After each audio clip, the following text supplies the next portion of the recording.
أعوذ بالله من الشيطان الرجيم بسم الله الرحمن الرحيم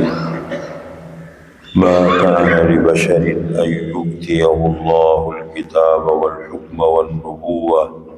ثم يقول للناس كونوا عبادا لي من دون الله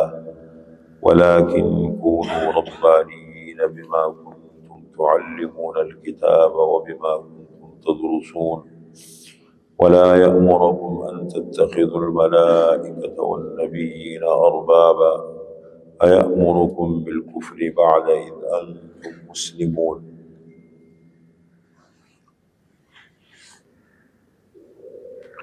یہ ہے سورہ آل عمران کی آیت نمبر 79 اور 80،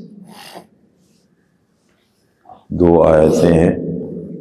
دیکھیں سورت کے شروع میں ہم نے آپ کے سامنے ذکر کیا، وقتاً فوقتاً اس کو ہم نے دہرایا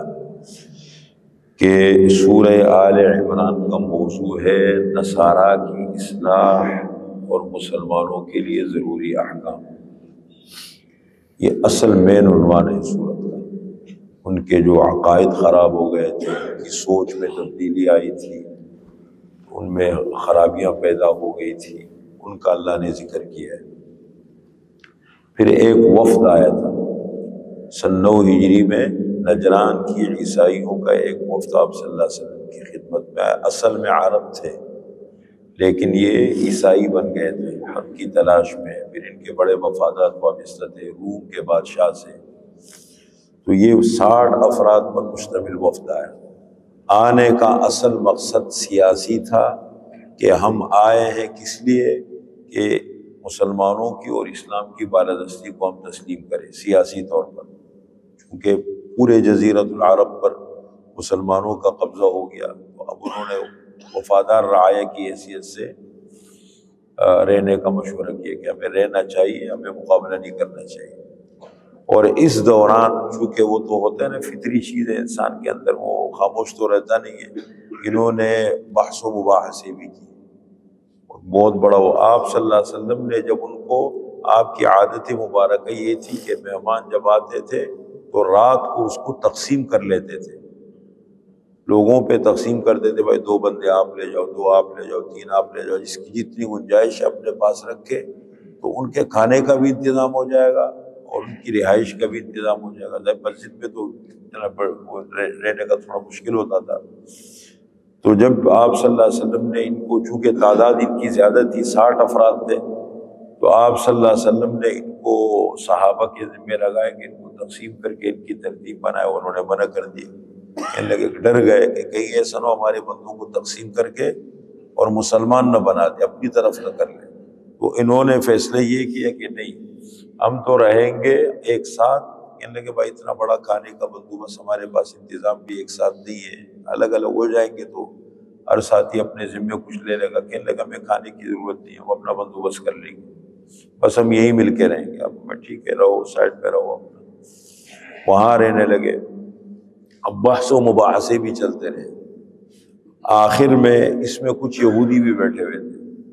تو آخری ایک بات یہ ہے ان 2 آیتوں میں، جب بات چلی کہ حضرت عیسیٰ علیہ السلام خدا کے بیٹے نہیں ہیں، 3 خداؤں میں سے خدا بھی نہیں ہے، خدا بھی نہیں ہے، یہ باتیں چلی، تو ایک کوئی یہودی بیچ میں بیٹھا ہوا تھا اپنا نمبر بڑھانے کے لیے، ابو رافع نام تھا، اپنا نمبر بڑھانے کے لیے کہنے لگا اچھا عیسیٰ علیہ السلام اللہ کے بیٹے نہیں ہیں،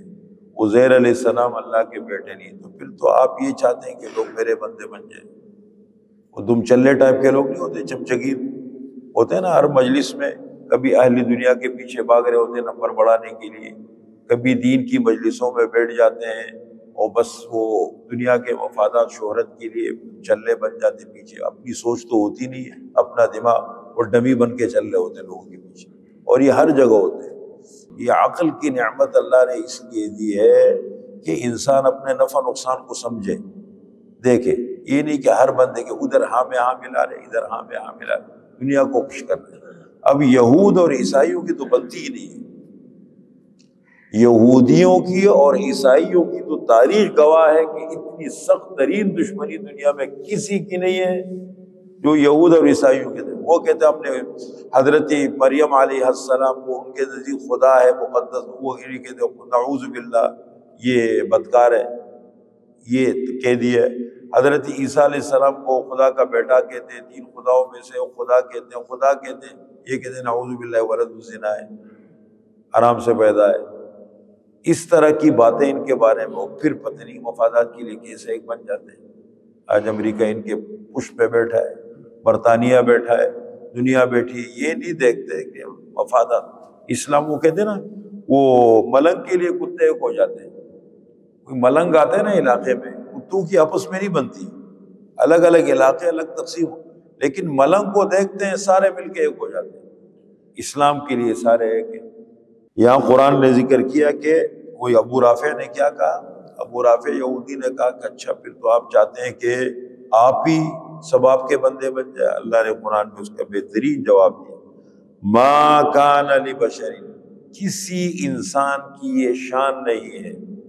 بشر سے مراد یہاں آپ صلی اللہ علیہ وسلم ہے، ما کان لبشر، کسی بشر کے لیے مناسب نہیں ہے،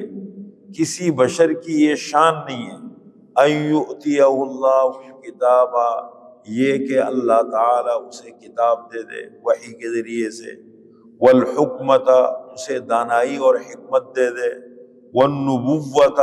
اسے نبوت کی نعمت دے دے، اور یہ ملنے کے بعد ثم یقول للناس، پھر وہ کہے لوگوں سے، کونوا عبادا لی من دون اللہ، ہو جاؤ میرے بندے اللہ کو چھوڑ کے۔ وہ تو کہ اللہ کو چھوڑ کے میرے بندے کو جاؤ، بلکہ وہ کیا کہتے ہیں، وَلَٰكِن كُونُوا رَبَّانِيِّينَ، وہ کہتے ہیں ہو جاؤ رب والے، اللہ کے ساتھ اپنا تعلق ٹھیک کر لو، بما کنتم تعلمون الکتاب، اس وجہ سے کہ تم کتاب کی تعلیم دیتے ہو دوسروں کو،